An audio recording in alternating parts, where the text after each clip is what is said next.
Hello সবাইকে, কেমন আছো তোমরা সবাই? আশা করি সবাই খুব ভালো আছো, আমিও ভালো আছি। আজকে অনেক দিন পর আবার ব্লগ বানাচ্ছি। মানে রাঁচি থেকে আসার পর আমি আর ভিডিও করিই নেই। আর আজকে আবার ব্লগটা শুরু করেছি সরস্বতী পূজা। আজকে সরস্বতী পূজা। আজকে হচ্ছে 23শে জানুয়ারি সরস্বতী পূজা। আর এখন বাজছে ভোর ৫টা। সিনহাবু গেছে রাত ২টার সময় আড়ত মাছ আনতে। সিনহাবু আড়ত আশেপাশে ২-৩ জন আছে, সবাই গেছে ভোর ৫টার সময় আড়ত। তখন থেকে আর ঘুমাইনি। একটু করে ঘুমাচ্ছি, একটু করে এপাশ ঘুরছি, একবার ফোন দেখছি। আর ফোন আমি করি নাই সিনহাবুকে, বলি বিরক্ত হবে, অনেক কাজ, অনেক সবাই গেছে তো। আর একটু দূর আছে, সেজন্য ফোন-টোন করিনি। আর ছেলে করছে সরস্বতী পূজা। আমাদের পাশের একটা জায়গা আছে, ওখানে সরস্বতী পূজা করে সব বন্ধু-বান্ধব মিলে। ছেলেও এসছে রাত ২টার সময়, রাত জেগে সব কিছু করে নিয়ে। দিয়ে পর আমি আর মেয়ে এখনো ঘুমাচ্ছে। আমি উঠলাম, অনেকক্ষণ থেকে দেখছি যে না, কটা বাজছে বলি না এবার উঠা যায়, এবার আস্তে আস্তে উঠি। কেন কি দেরি হয়ে যাবে, অনেক কাজ সকালে উঠে পর বাসি কাজ তো আমাদের সব কিছু আছে। তারপরে আবার পূজার স্বাদ আছে, ঘরের পূজা আছে, তারপরে আজকে মেয়ের হাতে করে দেওয়াবো, সেই আছে, তারপরে তো রান্না বান্না। আর এখন ঠান্ডাটা একটু কমেছে, কিন্তু অন্ধকার আছে, অন্ধকার আছে এখন। অনেকক্ষণ থেকে বললাম না ভাবছি উঠবো উঠবো, কিন্তু আমি আমি এবার একটু ভীতু টাইপের। বলি এত অন্ধকার এখনও যাবো তো লাইটটা জ্বলাই নিয়েই কাজ করবো। আর অনেক দিন হয়ে গেছে কোনো ব্লগই বানাই নাই, কোনো ভিডিও শ্যুটই করিনি। কেন কি সময়ের অনেক অভাব হয়ে গেছে। মানে দিনটা ছোট, একটু বড় হয়েছে, কিন্তু মানে সরস্বতী পুজোর জন্য এত ধোয়া কাচা, রোজ প্রত্যেকদিন বালতি বালতি কাচা, এক গাদা করে ধোয়া মাজা। সেই জন্য বলি যে না, কি আর করি, একবারে সরস্বতী পূজার দিন থেকে শুরু করবো। আর আমি জানি না যে আজকে কতটা কি করতে পারবো না করবো। যদি কেউ আমি আমি আর কতটা করবো, আমি যেটুকু পারবো, কেন কি আমি তো নিজেই ব্যস্ত থাকবো। আর কোন যে ভিডিও যে কেউ করে দেবে আমাকে, সে না, আমাকে নিজেই করতে হবে। তো যতটা পারি যেটুকু পারি চেষ্টা করব করার। আর বিছানার থেকে শুরু করলাম এই জন্যে, কেন কি এটাও আমার আর বলা হবে না। কেন কি আমি জানি যে নিচে যাবো নি, কাজে এখন এমন ব্যস্ত হয়ে যাব যে আর করা হবে না। সেই জন্য বলি না, আগে শুরুটা তো করি, তারপরে একটু ক্লিপ নিব। তেমনি করে না একটা ব্লগ হয়ে যাবে কি।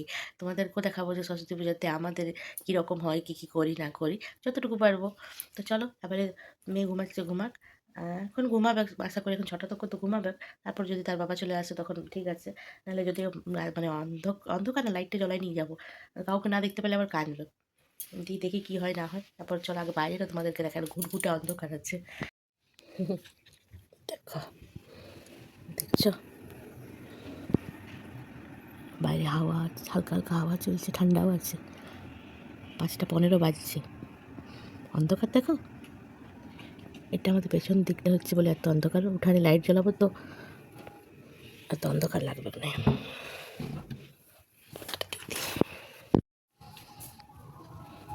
এখনও ভালো করে পরিষ্কার হয়নি, হালকা হালকা সকাল মনে হচ্ছে।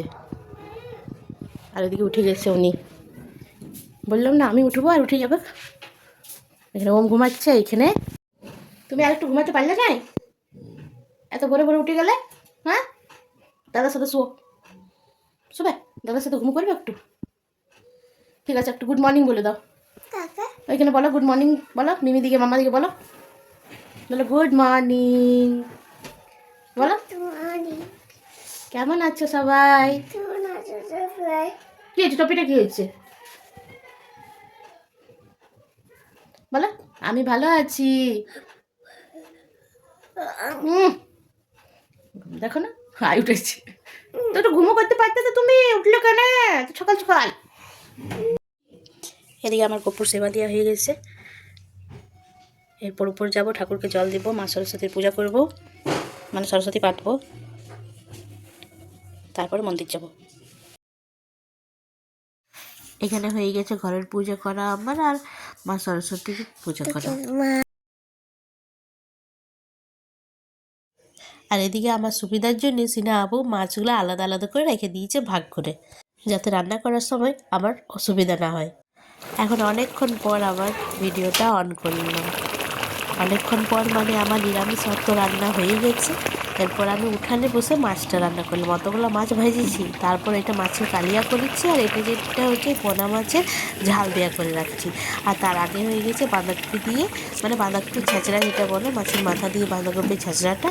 আর এখানে দেখো, এখানে কিছুগুলো ভাজা মাছ রেখেছি। আর রান্না মাছ এত উঠবে নেই, কেন কি কেউ আসবার নেই।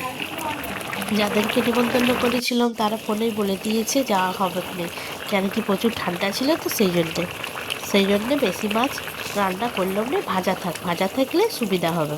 এদিকে বাইরে এত গান বাজছিল, সেই জন্যে আমি আর ভিডিওতে কথা বলিনি। এদিকে দেখো আমার নিরামিষ রান্নাগুলো সন্ধ্যা হয়ে গেছিলো যখন আমি ভিডিওটা করছি।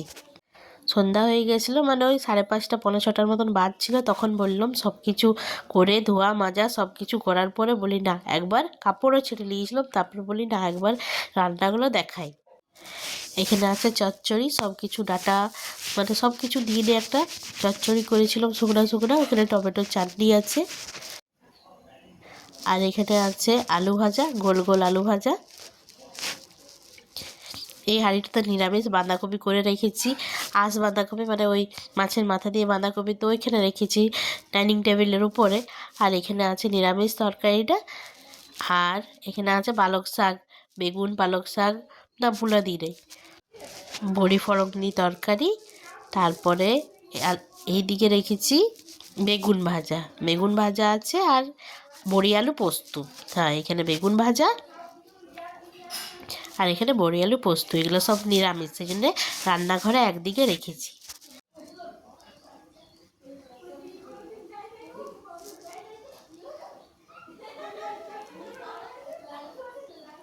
আর এখানে রেখেছি মা ষষ্ঠীর জন্যে প্রত্যেকটা জিনিস করার পরে আগে আগে আমি একটু করে তুলে রেখেছি অন্য থালাতে, কেন কি যদি বলি খাওয়া হয় সেই জন্য মা ষষ্ঠীর জন্য, আর নিচে আছে সেই জন্য।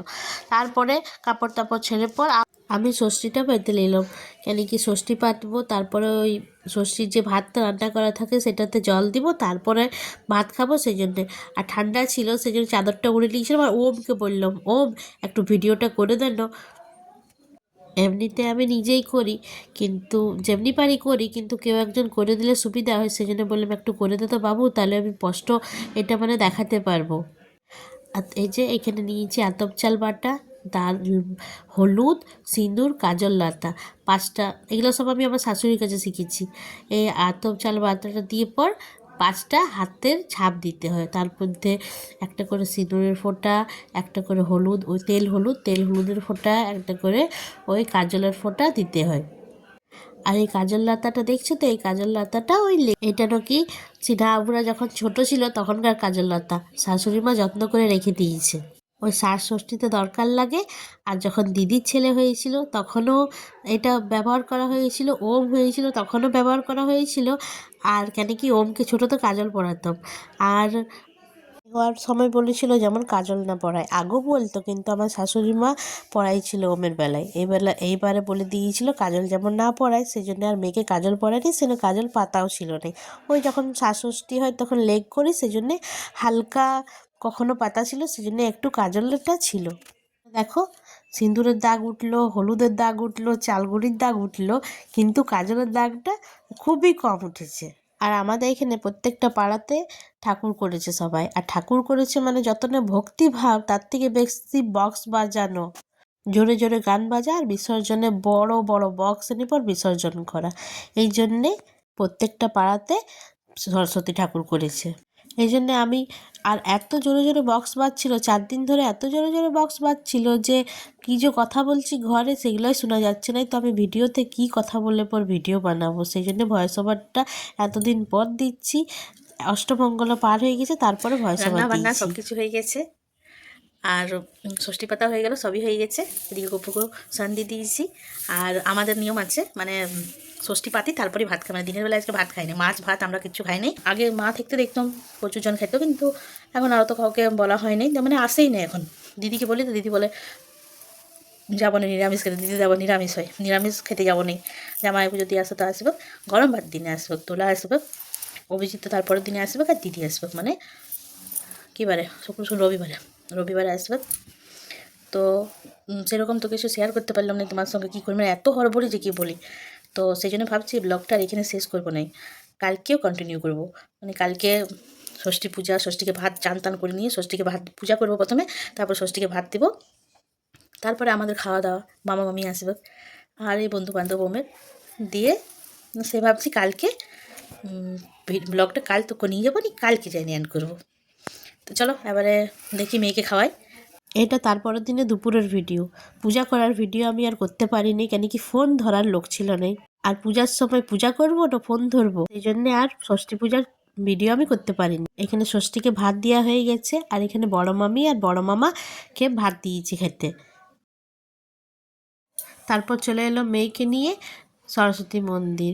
এটা মন্দিরের ঠাকুর হচ্ছে, আর এই যাদের বাড়ির পূজা হচ্ছে এটা তাদের গোপালককেও দেখছি নিয়ে এসে পর রাখা হয়েছে মায়ের কাছে পূজা হওয়ার জন্য। তারপরে দিলাম সিনহা আবুকে খেতে, সিনহা আবুকে দিলাম। আর এদিকে এরপর আমিও খাবো, সেই জন্যে বললাম না যে এত গান বাজছে, সেই জন্য আর কথা বললাম না, শুধু ইশারাতে দেখালাম যে সিনহা আবু খাচ্ছে, এবার আমি শুধু বাকি আছি। 3টা বাজে গেছে, হয়ে গেছে সব কিছু খাওয়া, সবার খাওয়া দাওয়া কমপ্লিট। এক গাদা যেগুলো বাসন টাসন হাঁড়ি টাড়ি হয়ে গেছে সেগুলোও সব কিছু আজার করে দিয়েছি। আর সেরকম কিছু থাকলো না, অল্প স্বল্প আছে, কিন্তু রাতে তরকারি পাতি আর করবো না, লুচিটা করবো। আর 4টা বাজুক, তারপরে কাপড় চোপড় ছাড়বো, তারপরে শীতল বানাবো। হাত পা ধুয়ে কাপড় ছেড়ে পর চলে এসেছি শীতল বানাতে। আর ভিডিওটা বানাবার সময় হয়তো কিছু বলছিলাম, কিন্তু আমি পরে দেখছি যে মানে ভিডিওটা আমি কী যে বলছি বাইরের গানগুলোই বেশি এসেছে। শীতলের জন্য লুচি ছাকা আমার হয়ে গেছে। এরপর থালাতে গুড় আর এই লুচিগুলো সাজাই পর মন্দিরে দিয়ে আসবো।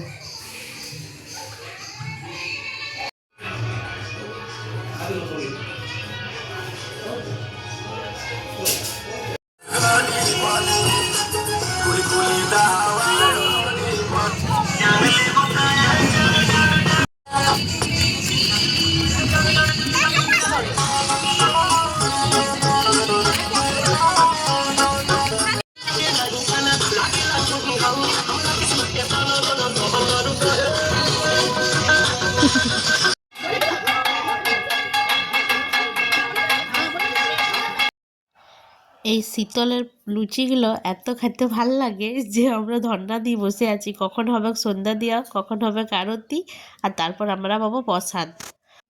ঘরে বানাই পর আলুর না লুচি গুড় দিয়ে যদি খাই সেই টেস্ট লাগে না যে টেস্ট এই প্রসাদের লাগে।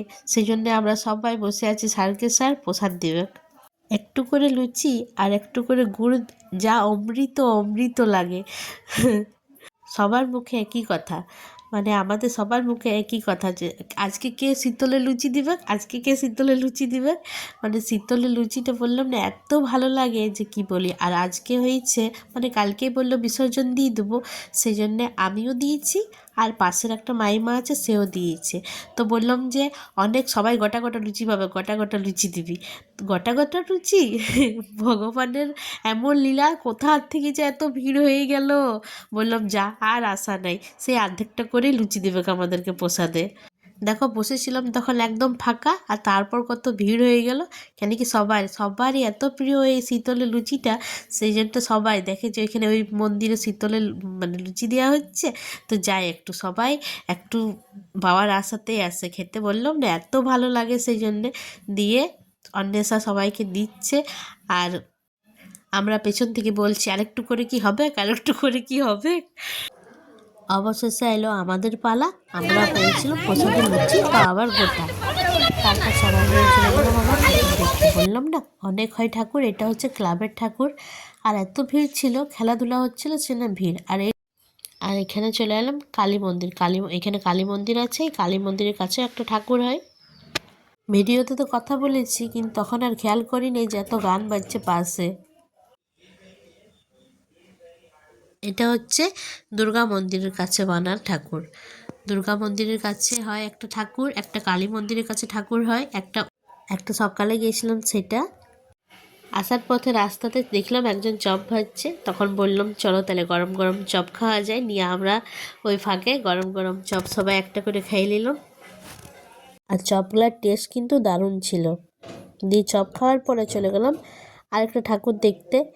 এটাও হয়, এটাও করে পাশের পাড়াতে, মানে আমাদের পাড়ার থেকে আর সামনে আর একটা পাড়া আছে ওইখানে করে। ভালোই করেছিল দেখলাম, দিয়ে প্রণাম টনাম করে ছবি টবি তুলে গেলাম। এটা ক্লাব হচ্ছে, ক্লাবের ঠাকুরটা তো ভালো করে দেখতে পেয়েছি, কিন্তু এত ভিড় ছিল যে কি বলি। বললাম না খেলাধুলা হচ্ছে। এটা হচ্ছে নামোপাড়ার একটা, এখানেও দেখো ভিড়, দেখো এখানেও ঠাকুরটা দূর থেকে একটু ক্যাপচার করলাম, এত ভিড় ছিল। আর লাইট টাইট করেছিল, ভালো করেছিল। এখানেও খেলা হচ্ছিল, সবাই ঠাকুরও দেখতে আসছিল, উপরন্ত খেলাও হচ্ছিল। এত ভিড়, সেটার ভিতরের জন্য মানে ভিড়ের জন্য আর ভিতর দিকে গেলাম না। আরেকটা হচ্ছে যে বললাম সকালবেলায় যেটা গেছিলাম, যেটা বাড়ির ঠাকুর মন্দিরের, এটা হচ্ছে মন্দিরের ঠাকুর।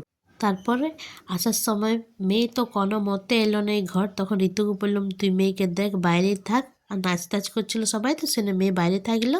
আর সিনহা আবু তখন বললো চলো তাইলে লুচিগুলো আমি ছাকছি, তুমি বেলো। দিয়ে বলি একটু তাহলে ভিডিওটা অন করি। আর সিনহা আবুকে বলছি তুমি তাহলে ভিডিওতে হাসতেও পারো, এত গম্ভীর থাকো, ও তো ভিডিও টিডিও করতে চাই নাই, কিন্তু তাও ভাবলাম যে এই যে লুচি ছাকাটা একটু তোমাদের সঙ্গে শেয়ার করি, সেই দেখাচ্ছি। বাইরে বললাম গান, সেই জন্য লুচি হলো, বললাম যে আমি বেলছি আমি আর বেললাম, ও ছাকছে। সিনাবু ছাকলো। আর ওইখানে কথা বলতে পারলাম না এই জন্যে, কেন কি এত বক্স বাজছে, কথাগুলো শোনাই যেত না, সেই জন্য ওইখানে কথা বলিনি।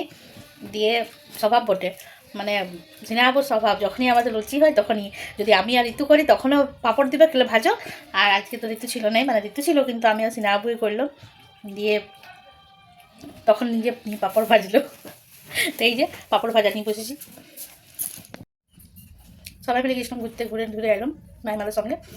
খাবার হয়ে গেছে, এরপর মেয়েকে নিয়ে আসবো, দেখি কী খাওয়াই। আর কাল থেকে শুরু করেছি ব্লগটা, আজ তোকে টেনে নিয়ে গেলাম। এরপর কালকে আর জানিনি, কালকে দোলা আসবে, দিদি আসবে, কাল থেকে তো প্রচুর ঘরে চাপ। তারপরে পরশু আসবে কপিজি, দোলা শাশুড়ি। এখন 2-3 দিন তো আর অবসর পাবো না আমরা। তো ঠিক আছে, চলো, ব্লগটা যদি ভালো লাগে তো একটা লাইক করো আর পাশে থাকো, এটাই বলবো শুধু। চলো।